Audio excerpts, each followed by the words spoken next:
Del credere क्या बोलता है? बात है कंसाइनर और कंसाइनी की। मैं क्यों बैड डेट शो करूं? मैंने बोल तो दिया कंसाइनी को, तेरा नफा तेरा नुकसान।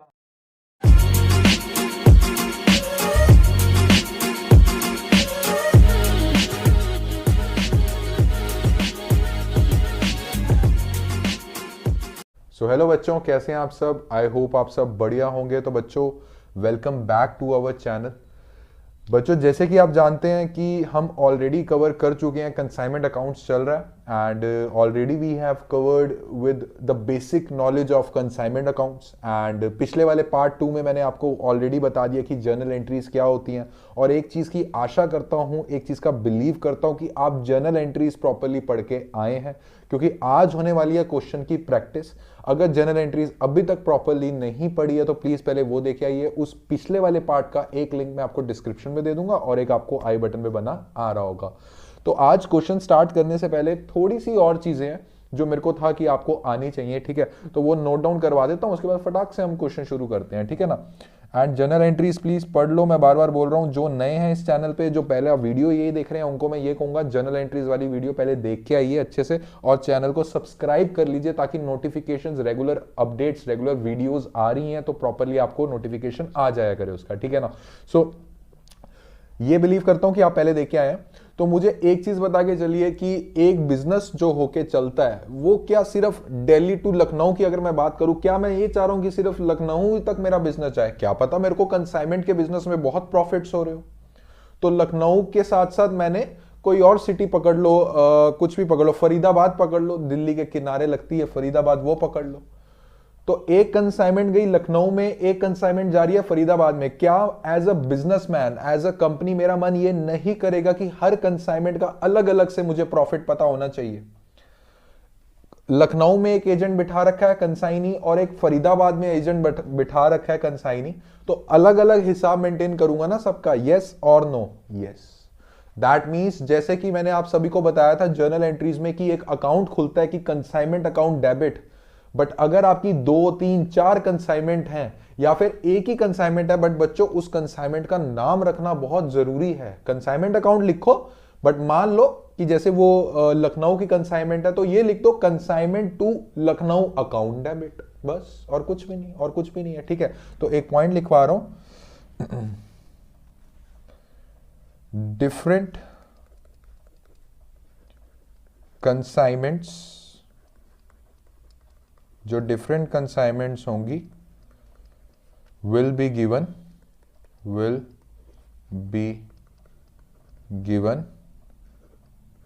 Different names. अब इसका मतलब ये नहीं है कि आप इस चीज को आप समझ रहे हैं कि नहीं समझ रहे। इसका मतलब ये नहीं कि नाम की बात हो रही है, अकाउंट वही है, बट एक हल्का सा एक नाम जोड़ दो कि ये दिल्ली वाली कंसाइनमेंट है, ये लखनऊ वाली कंसाइनमेंट है। कैसे? मान लीजिए लखनऊ की कंसाइनमेंट है और वहां पे हमारा जो कंसाइनी है वो राज बैठा है, मिस्टर राज बैठे हैं, तो उस कंसाइनमेंट अकाउंट डेबिट लिखोगे? नहीं, आप ऐसे लिखोगे कि consignment to Raj account debit है। ये क्या? ये है कंसाइनमेंट अकाउंट ही। तो परेशान नहीं होना कि आज सब नया अकाउंट खुल गया, नहीं है, ये कंसाइनमेंट अकाउंट ही, ठीक है? तो पहली चीज तो ये मैंने एक्सप्लेन करनी थी क्वेश्चन स्टार्ट करने से पहले, and I hope I am able to explain you properly and you have properly understood it. Okay, so next comes next point, ठीक है? आप सभी को मैं एक चीज बोल रहा था कि जो सामने वाला एजेंट है, जो कंसाइनी है, वो क्यों काम कर रहा है? सर एक ही जवाब था इसका, वो कमीशन के लिए काम कर रहा है। और मैंने आपको उसकी एंट्री भी लिखवा दी थी पिछले वाले जर्नल एंट्री में कमीशन के रिगार्डिंग, ठीक है? बट आप मुझे एक चीज बता के चलिए कि कमीशन के अंदर भी कोई पॉइंट होते हैं? यस, होते हैं। कमीशन भी एक प्रकार की नहीं, बहुत प्रकार की होती है, बट बहुत प्रकार का मतलब ये नहीं है कि बहुत डिफिकल्ट है, नॉर्मल है। एक तो होती है ओरिजिनल कमीशन बच्चों, ठीक है? एक होती है हमारे पास ओरिजिनल कमीशन, नॉर्मल कमीशन, जो नाम देना दे लो, मतलब मैं इसको यही ऐसे एक्सप्लेन करना चाहूंगा। ओरिजिनल कमीशन मतलब नॉर्मल वाली जो कमीशन होती है।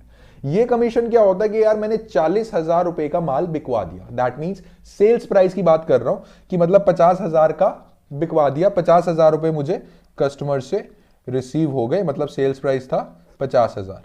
और इस पे इसको सीधी सीधी कमीशन मिल जाती है, और इस पे जितने भी वो कमीशन कहेगा 2%, 3%, उस हिसाब से आप निकाल सकते हैं, इसमें तो कोई दिक्कत नहीं है। बट बच्चों कभी कभार आप अपने क्वेश्चंस में नोटिस करेंगे एक और टाइप की कमीशन होती है जिसको बच्चों हम बोलते हैं डेल। इसके स्पेलिंग मिस्टेक हो जाते हैं इसलिए मैं देख लिया, मैं कहा पहले स्पेलिंग देख लेते हैं। इस कमीशन को हम बोलते हैं डेल क्रेडो कमीशन। सर ये क्या है सर? सर ये हिंदी या फिर इंग्लिश दोनों का वर्ड नहीं लग रहा है। अब इसकी कहानी समझिए क्या होती है, ठीक है। अब कंसाइनी जो है वो एक तरीके का बिजनेस कर रहे हैं, सेलिंग कर रहे हैं। आप सब जानते हैं कि जहां सेलिंग होती है, जहां हमारा मटेरियल बिकता है, वहां कभी कभी पैसा मरता भी है। हमारा पैसा मर गया, हमारा पैसा नहीं आएगा वापस। याद कीजिएगा +1 में एक कॉन्सेप्ट पढ़ते थे कि पैसा is irrecoverable, that amount which was to be received from XYZ is irrecoverable. तो उसको किस अकाउंट से बुलाते थे सर? उसको हम बैड डेट्स बोलते थे। याद आया कि नहीं आया? एक शब्द लिख रहा हूं मैं आप सभी के आगे, बैड डेट्स। हाँ सर ये याद है, ये हम पढ़ते थे सर। जैसे 40,000 रुपए किसी से लेने और वो कहता था मैं तुझे 40 के 40,000 नहीं दे सकता, तो सर हम उसके 40,000 से एंट्री कर देते थे कि हमारे बैड डेट्स हो गए। बैड डेट सर एक तरीके का कंपनी के लिए नुकसान है, ठीक है, एक तरीके का लॉस है, एक तरीके का खर्चा है जो गलत वे में चला गया, ठीक है, इसके पैसे हमें रिसीव नहीं होने, ठीक है। तो कभी कभी क्या होके चलता है, बात है कंसाइनर और कंसाइनी की, ठीक है। डेल क्रेडर कमीशन का पॉइंट समझा रहा हूं, अच्छे से समझ लो। आज समझ लोगे ना विदाउट स्किप, तो आपको आगे इसमें कोई दिक्कत नहीं आएगी। ये हमारे हैं कंसाइनर, ठीक है ना, और ये हमारे हैं कंसाइनी, ठीक है। तो कभी कभी क्या होता है बच्चों की जो कंसाइनी है वो आगे माल बेचता है ना, तो कभी कभी क्या होता है बैड डेट्स हो जाते हैं, पैसा नहीं रिसीव हो पाता। मुझे फटाफट से बात ये बता के चलो कि फर्स्ट केस की बात कर रहा हूं जिसमें नॉर्मल एक तरीके का बैड डेट हो गया है, ठीक है, बैड डेट हो गया है। तो उसमें वो जो बैड डेट हुआ है वो किसका खर्चा है सर? खर्चा मालिक का होता है ना। नुकसान किसका हुआ? क्या कंसाइनी का नुकसान हुआ है? नहीं सर, कंसाइनी का नहीं दिए भाई। कंसाइनी तो सीधा फोन करेगा कंसाइनर को, कंसाइनर साहब नहीं दिए उसने पैसे, बैड डेट रिकॉर्ड कर लो आप अपनी बुक्स में। फर्स्ट सिचुएशन, तो उस केस में तो कंसाइनर का हुआ। बट कभी कभी क्या होता है, मेरी वर्डिंग्स पे जरा ध्यान देना, कंसाइनर कंसाइनी को फोन करता है जब स्टार्टिंग होती है, एग्रीमेंट होता है कंसाइनमेंट का, तो कंसाइनर कंसाइनी को फोन करता है और उसको एक चीज बोलता है कि कंसाइनी कंसाइनी कंसाइनी कहता है हाँ जी, वो कहता है कंसाइनी अगर कोई बैड डेट हुआ या कोई पैसा मरा, वो तेरी जिम्मेदारी है, वो तेरा खर्चा है, वो मैं खर्चा नहीं दूंगा उस चीज का, और ना वो मेरा खर्चा है। तो कंसाइनी कहेगा ये चीज जो है ये तो मेरे लिए नुकसान है। मालिक आप हो, अगर कोई बैड डेट्स हो जाता है उसका नुकसान तो आपको लेना चाहिए, आप मुझे क्यों दे रहे हो? इस चीज के लिए कंसाइनर बोल के चलता है कि consignee I am giving you extra commission. Extra commission का मतलब यह है कि ओरिजिनल कमीशन तो बच्चों मैं रेड पेन से मार्क कर देता हूं, ओरिजिनल कमीशन जो है ओरिजिनल कमीशन जो है वो तो मिलेगा ही मिलेगा, उसके ऊपर और कमीशन मैं तुझे देके चलूंगा। डेल क्रेडर क्या बोलता है? Extra commission, extra commission over original commission. Original तो मिल ही रहा है और थोड़ी बहुत कमीशन दूंगा। और ये सुन के जो कंसाइनी है वो झूम उठता है, वो कहता है वाह यार ये तो सही है। अब हो या ना हो बैड डेट्स, ठीक है ना, नहीं हुए तो कमीशन तो मिल ही रहा है, इसमें फायदा भी होता है। हर बार जरूरी नहीं है कि बैड डेट्स होंगे, भगवान ना करे अगर हो गए तो भैया कंसाइनी को अपनी जेब से देना पड़ेगा, और वो जेब से नहीं जाएगा, उसको एक्स्ट्रा कमीशन मिल जाती है। तो बच्चों कभी भी कोई बैड डेट्स के लिए कमीशन देता है कि कंसाइनर कंसाइनी को बोल रहा है कि भैया जो हमारे बैड डेट्स होंगे उसका नुकसान तू देखेगा, मेरा नहीं है वो एक्सपेंस, उसके लिए मैं तुझे एक्स्ट्रा कमीशन दे रहा हूं। उस कमीशन को बच्चों बोल के चलते हैं डेल क्रेडर कमीशन।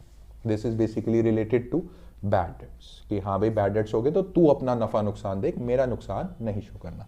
तो इसी के बेसिस पे मैं आपको एक चीज बता रहा हूं, कर लो, आगे क्वेश्चन में काम आएगी। तो इसी के बेसिस पे एक चीज देख लेते हैं। So first situation, when del credere commission will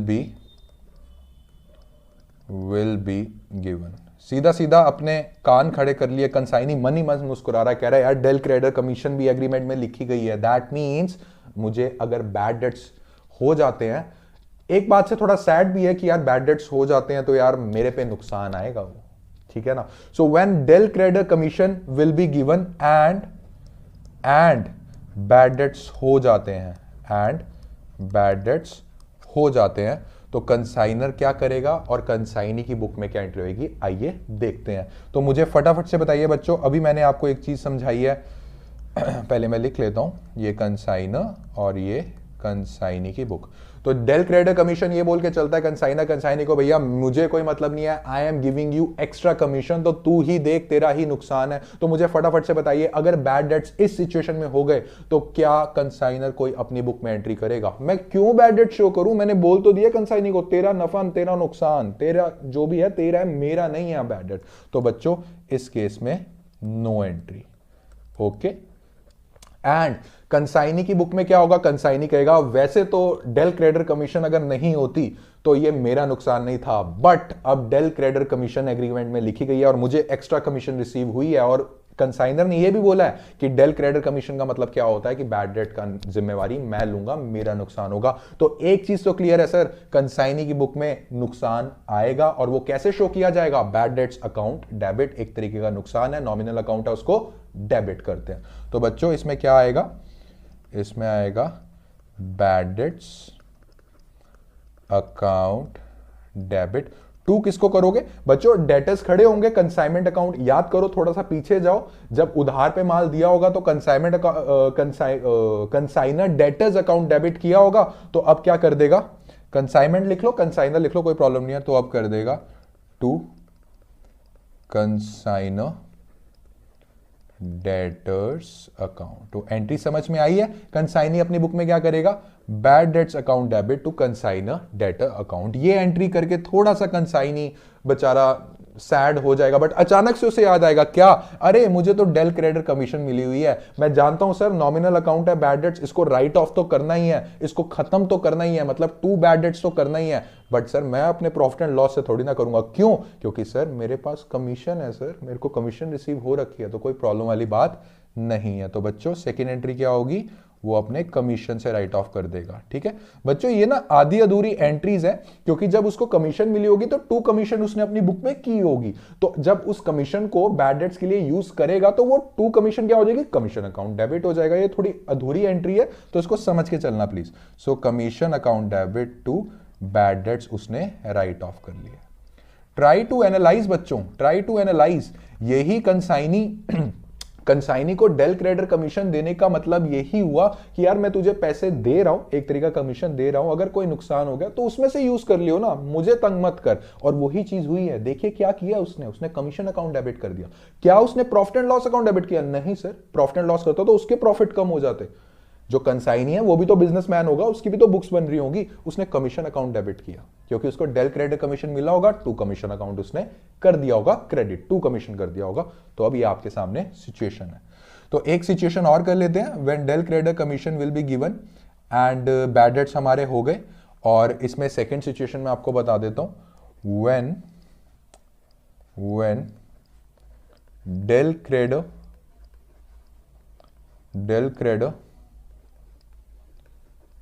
commission is not given मतलब क्वेश्चन में गिवन नहीं होगी और बात भी नहीं की होगी उसने एग्रीमेंट में।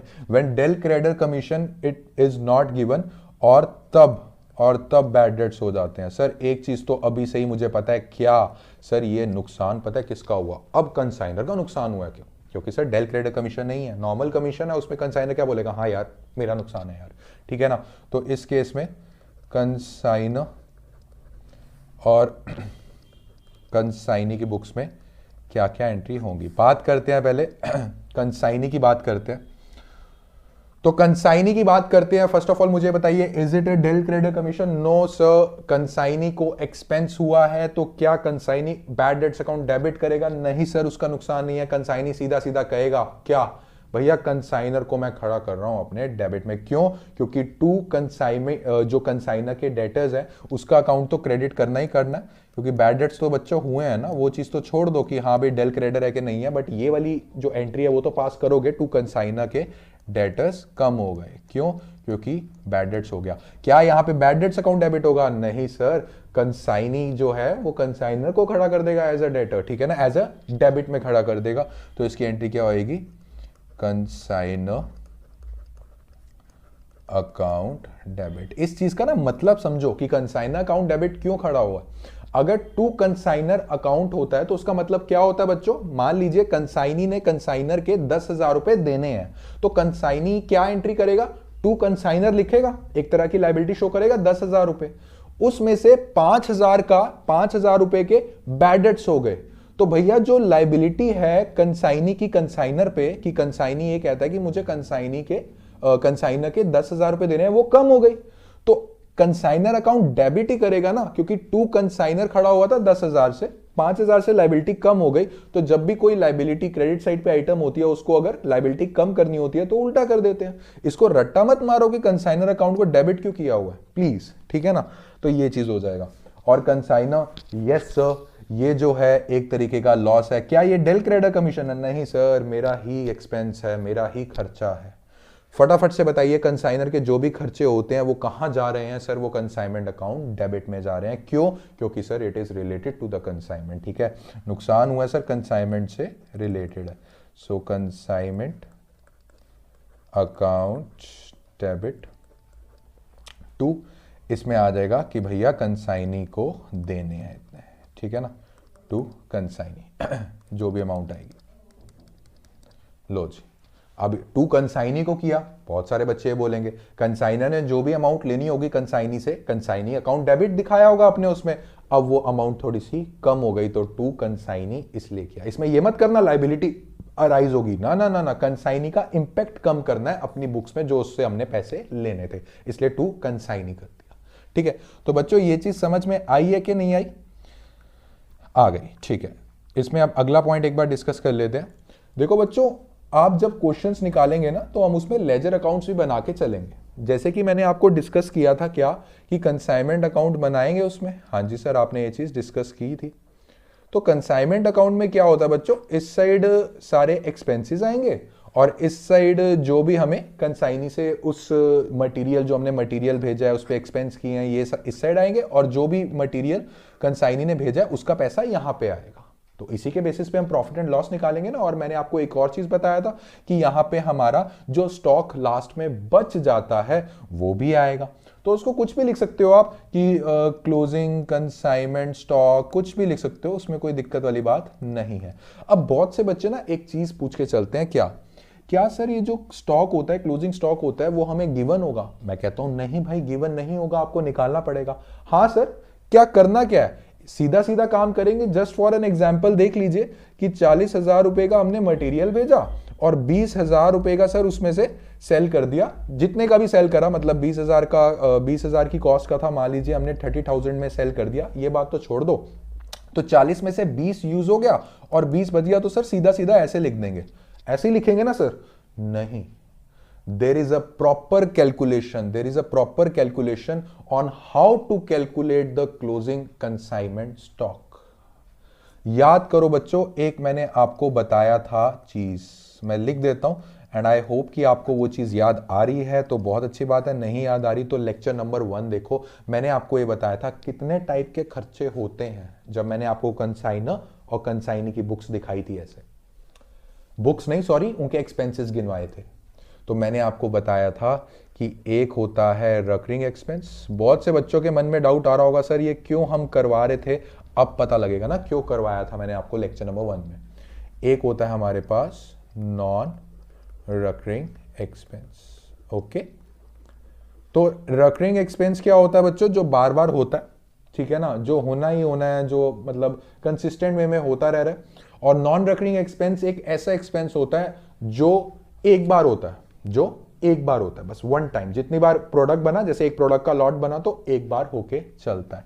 इसमें बच्चों मैंने आपको एक और चीज लिखवाना चाहता हूं, शायद उस टाइम नहीं लिखवाई थी, कि जो नॉन रिकरिंग एक्सपेंस है ये किस टाइप का एक्सपेंस होता है? ये एक ऐसे एक्सपेंस होते हैं कि कंसाइनर के यहां से दिल्ली से गुड्स चले और लखनऊ में जो कंसाइनी बैठा है उसके गोडाउन से पहले, उसके गोडाउन में पहुंचने से पहले पहले वाले गुड्स, पहले पहले वाले खर्चे जो होके चलते हैं।